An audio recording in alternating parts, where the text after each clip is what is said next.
This year, because the verses are very thick, His Holiness hasn't got the opportunity to explain it detailedly. So he gave a brief explanation, but just by the commentary itself, you have received the blessings. And this, in Tibetan, we say that leaves a very strong imprint for next time. And especially this time, there has been arranged for translations for Chinese and German and English and all of that. So because of that, you have also heard it in these different languages, and which might be even easier for you to understand. So he says the important thing after you receive the Lamrim is that first you need to literally give some thought on what you have studied, what you have heard, what you have received this year, and after giving some thought on it, the most important thing is the practice. And then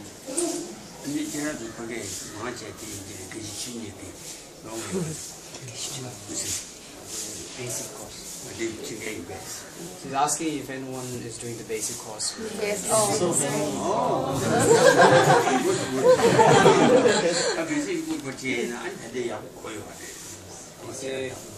You say with you doing the basic course, it's even easier to understand the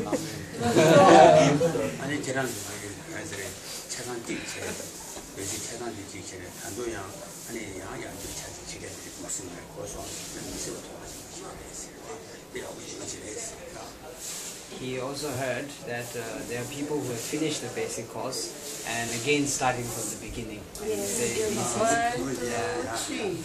said this is very, very good. It shows that you have a lot of interest, you're giving a lot of interest and putting a lot of effort in it. So he says he's very grateful, and when he heard this, he said he was very happy.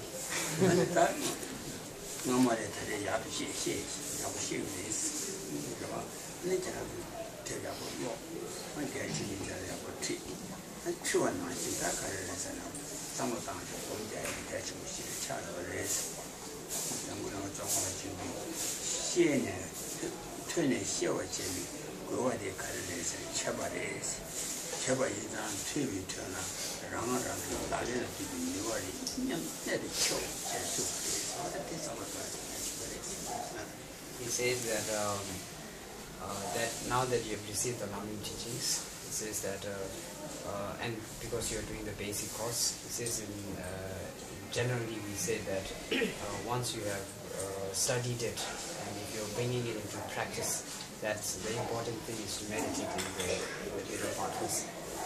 As Lama Tsongkhapa says in one of the texts, that it's one of the quotes he says that not just by listening and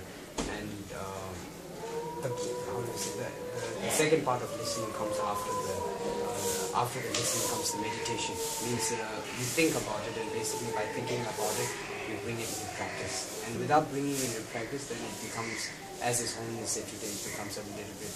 It leaves some kind of imprint, but it's not imprint and blessing, but it's not useful because that doesn't change the things within yourself.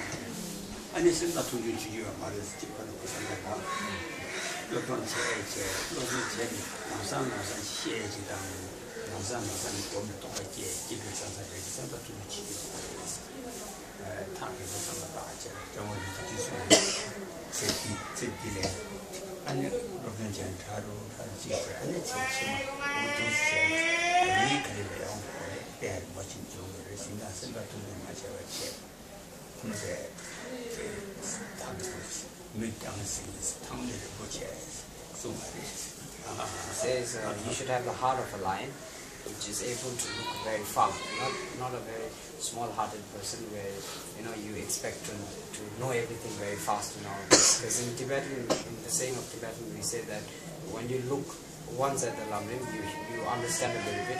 The second time you look at it again, you understand a bit more, and the third time and the fourth time, and so forth and so forth. You understand more and more and more and more. So this is don't give up. As Lama Tsongkhapa says, and as as His Holiness also said today, not just in this life, but it also leaves an imprint for the next life and for the next, which actually builds up the, once you build up the imprint, it becomes easier to understand. And by understanding it, it becomes easier to practice as well.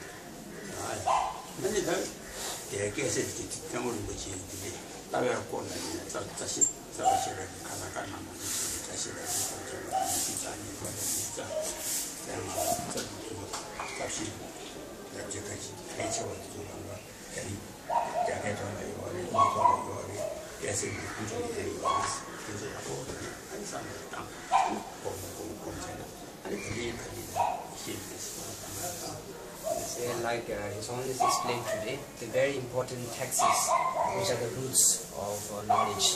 In Tibetan we call it Zashe. If I translate it, it's called the root of knowledge. And there are many different verses on the root of knowledge, such as the 26th verse and the 27th verse. So he said, like His Holiness talked about it today, and said that they are available. The cassettes and CDs and recordings are available on these root explanations. So if you can actually listen to this and bring it to practice together with the learning, then he said it will be even more powerful.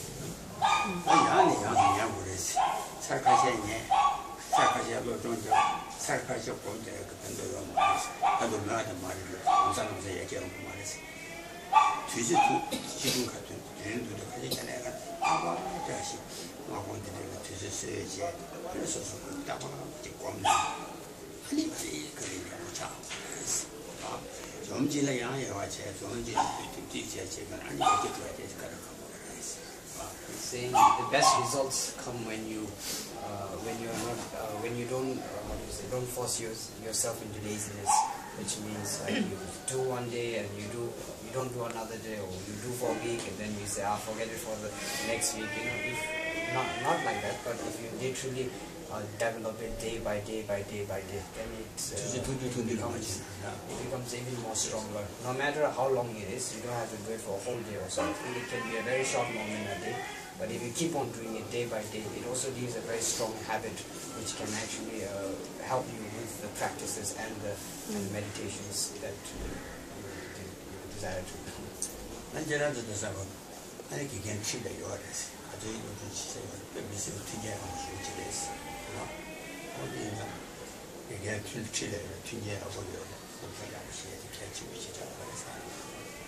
he says it's very important also because you have your teacher is right next to you. Every time in Singapore, your teacher right next to you, and if you have questions and stuff like that, you can ask him. So this is actually a very good opportunity for all of you. So he's saying don't do it to waste.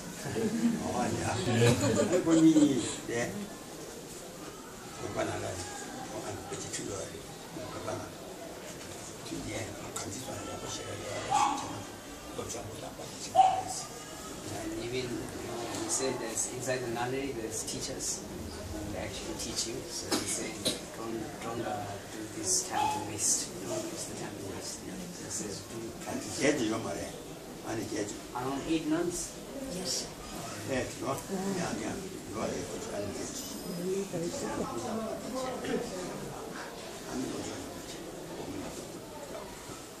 And study hard and meditate.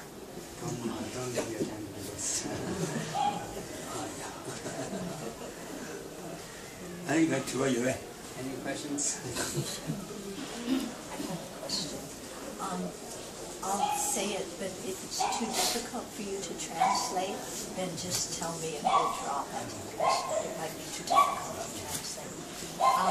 His Holiness at one point said that in some of the different manuals or instructions that teachers give about meditating on emptiness, the examples that they give for identifying the Gatcha are not exactly what the Gatcha is. And so he said we have to check to see if those examples are helpful or not helpful. So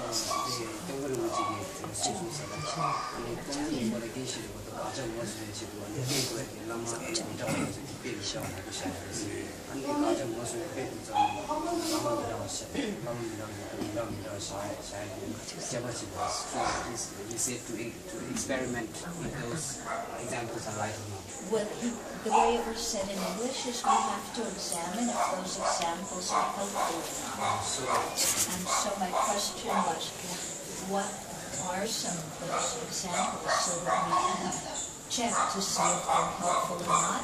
And what are some examples that actually point out what the Gatcha is?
If you don't understand the primary source of Gatcha, which is so we have the secondary sources of Gatcha and the primary sources of Gatcha. So if you don't understand the primary source of Gatcha, then actually it's very hard to actually get the whole sense of Gatcha itself. So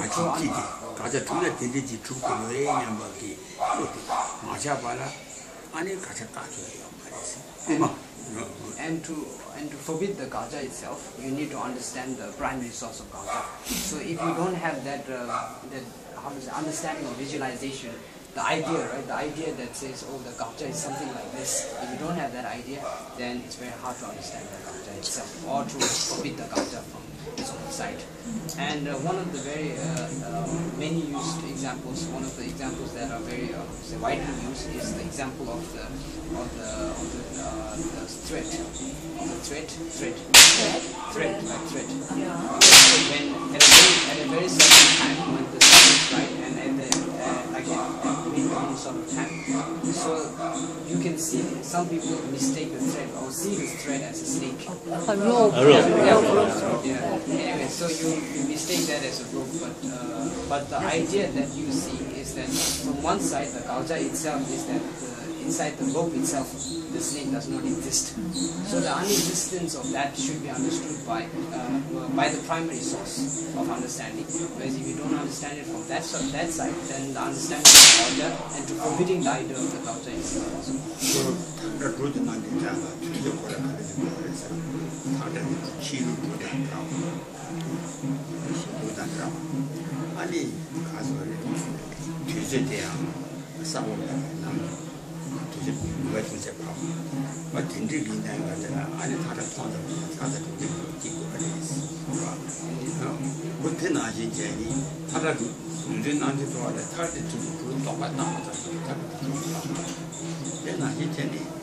다시 풍부증 뭐냐 아니 가자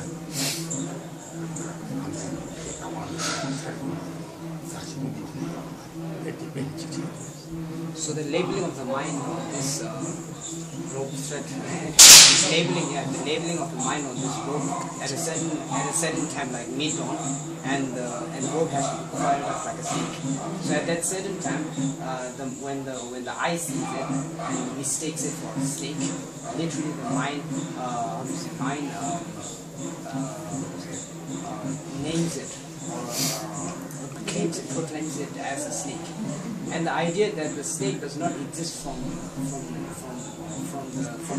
the source, but is merely labeled by the mind itself. So that example is used on the self, the person, the self itself, and the merely labeled I, is conclusion on the self that divides the idea of the primary existence of the Gatcha itself. Say that lessons again. The self, the merely existing self, the merely existing I, it has to be through the understanding of the primary existence of Gatcha. Then the idea comes that the merely existing I is the merely labeled. That's why it's merely existence. Something like that. They use the example. So this example, together with the idea, the primary idea, or the sense, you could have the sense of Gatcha, what Gatcha means. So when you see the object, and when you face the object, bestow the object onto an understanding, then you need to understand the idea of Gatcha itself. What the primary is, what is the object of the Gatcha inside that primary, the source itself. And the primary idea of the Gatcha comes when you have a full understanding of what Gatcha is.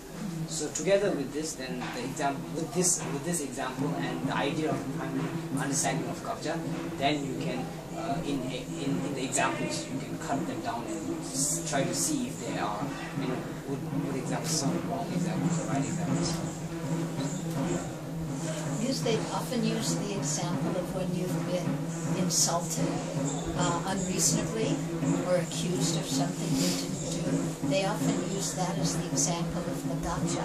But I wonder if that is really the subtle Gatcha or not. It doesn't seem so subtle. You can experiment on that. Huh? You can experiment on that. Yeah. But it doesn't seem so subtle. It seems pretty gross. 거의 남편이 저기 가자가 때로 타블이 마셔서 아니 미디어 투 많이 발이 이발 그러다면 가서 그냥 구멍만 부어니 구멍 부수면 그러다 가서 얘도 비서 동네가 나다 도발로 되지. 알잖아요. 너가 갈때 There's a lot of examples, and the idea of the example coming up is the source itself merely labeled or not. And through that, all of those merely labeled objects can be the source of what the example should actually